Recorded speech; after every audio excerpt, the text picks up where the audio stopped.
दोस्तों आज बात करने जा रही हूँ एक लॉन्ग टर्म इन्वेस्टमेंट के लिए एक ऐसी कंपनी के बारे में जो काफ़ी अंडर वैल्यूड है और काफ़ी अंडरडॉग भी। फ्रेंड्स, ये एक अपने आप में यूनिक कंपनी है। अगर इसको पढ़ने बैठोगे तो ऐसे लगेगा कि ओ माय गॉड, सर ही चकरा गया है। क्या ये सच में इस तरह का काम करती है या फिर कुछ भी सुना रही है मैडम तो आ जाकर।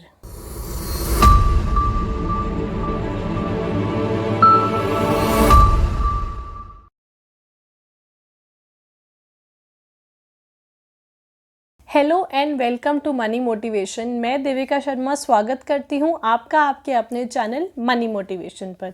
तो ये कंपनी जिसकी हम बात कर रहे हैं 52 वीक लो के आसपास ट्रेड कर रही है।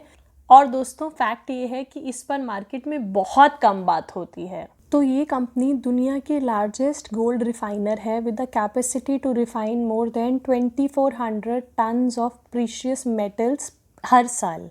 ये वर्ल्ड की लार्जेस्ट मैन्युफैक्चरर है gold jewellery and gold products की। मोस्ट एडवांस टेक्नोलॉजी है इनके पास गोल्ड रिफाइनिंग में, बार मेकिंग में, ज्वेलरी मेकिंग में।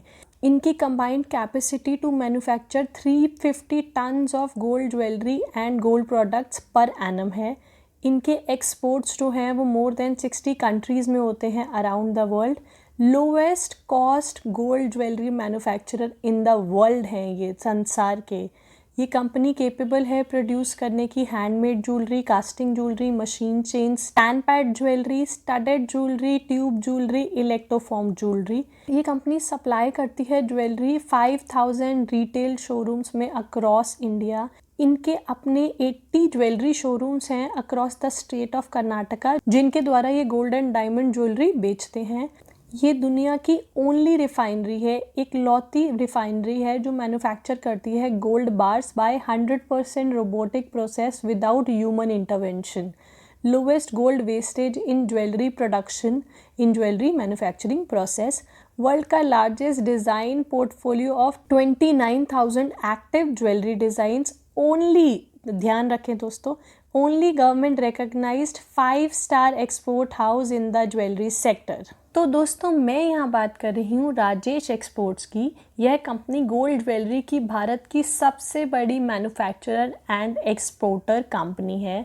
कंपनी की शुरुआत 1989 में बैंगलोर से हुई थी। बैंगलोर में इस कंपनी की स्थापना की गई थी राजेश मेहता और उनके भाई प्रशांत मेहता द्वारा, जिन्होंने 1200 रुपये उधार लेके बैंगलोर में जो उनका घर था अपने घर के गैरेज से ज्वेलरी मैन्युफैक्चरिंग का काम शुरू किया था, जिन्होंने कुछ ही सालों में इस कंपनी को वर्ल्ड की, संसार की सबसे बड़ी गोल्ड ज्वेलरी मैन्युफैक्चरर कंपनी बना के खड़ा कर दिया। 52 वर्षीय मतलब 52 वर्षीय राजेश मेहता अब राजेश एक्सपोर्ट्स के एग्जीक्यूटिव चेयरमैन हैं एंड प्रशांत मेहता इसके मैनेजिंग डायरेक्टर यानी कि एमडी हैं।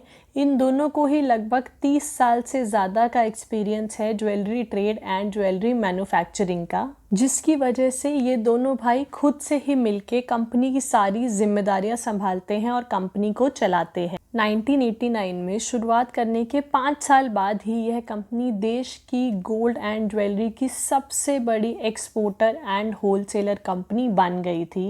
1995 में राजेश एक्सपोर्ट्स ने आईपीओ उतारा और यह कंपनी एनएससी एंड बीएससी पर भी लिस्ट हो गई। 2002 में कंपनी ने दुनिया की सबसे बड़ी गोल्ड मैन्युफैक्चरिंग यूनिट की स्थापना की।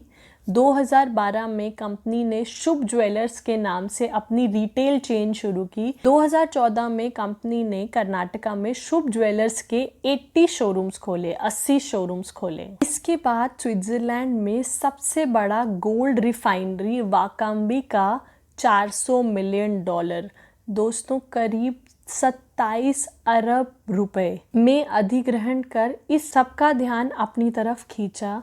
दुनिया में गोल्ड का जितना एक टोटल प्रोडक्शन होता है, उत्पादन होता है, 35% उस टोटल का 35% प्रोसेसिंग राजेश एक्सपोर्ट्स द्वारा ही की जाती है। दोस्तों लॉन्ग टर्म इन्वेस्टमेंट में सबसे पहले ये देखा जाता है कि जो कंपनी है उसका मैनेजमेंट कैसा है।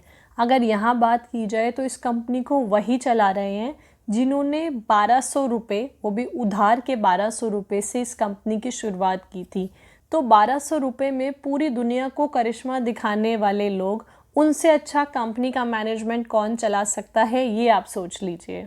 दूसरे नंबर पे आता है कि कंपनी का बिजनेस कैसा है। दोस्तों, जैसा कि मैंने आपको इतना कुछ बताया ही है कि कंपनी खुद में अपने आप में एक यूनिक ब्रांड है, तो इनका बिजनेस कैसा चल रहा है आप कहीं ना कहीं इस बात को समझ सकते हैं। तो तीसरे नंबर पर ये देखा जाता है कि कंपनी की सेल्स कैसी है, मतलब धंधा चल रहा है कि नहीं।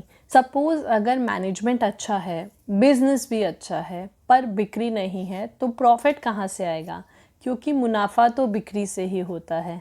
तो दोस्तों, यहाँ पे एक ट्विस्ट है। आप सब जानते हैं कोविड की वजह से lot of companies individuals are facing issues.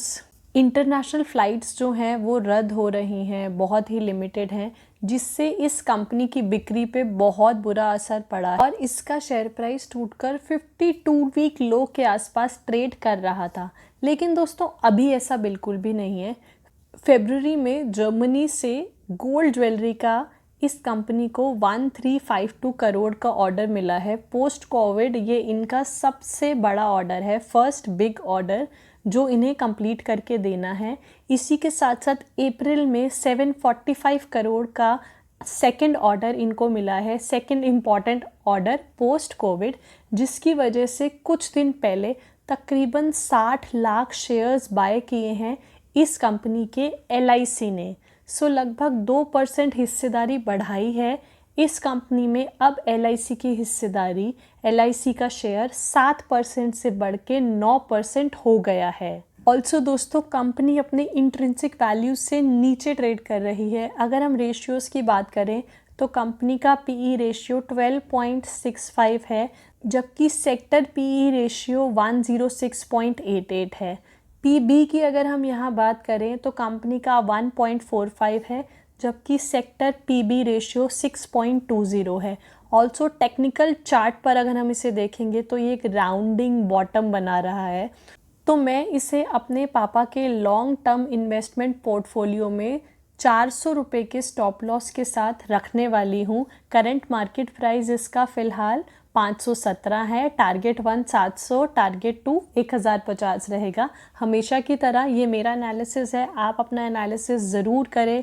This is not an actual buy और sell recommendation, this is just for positional paper trading. इस तरह की ढेर सारी खबरों के लिए आपको इंस्टाग्राम पे हमें ज्वाइन करना है।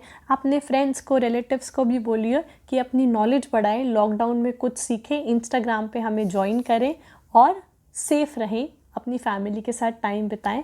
I will see you very soon. Thank you.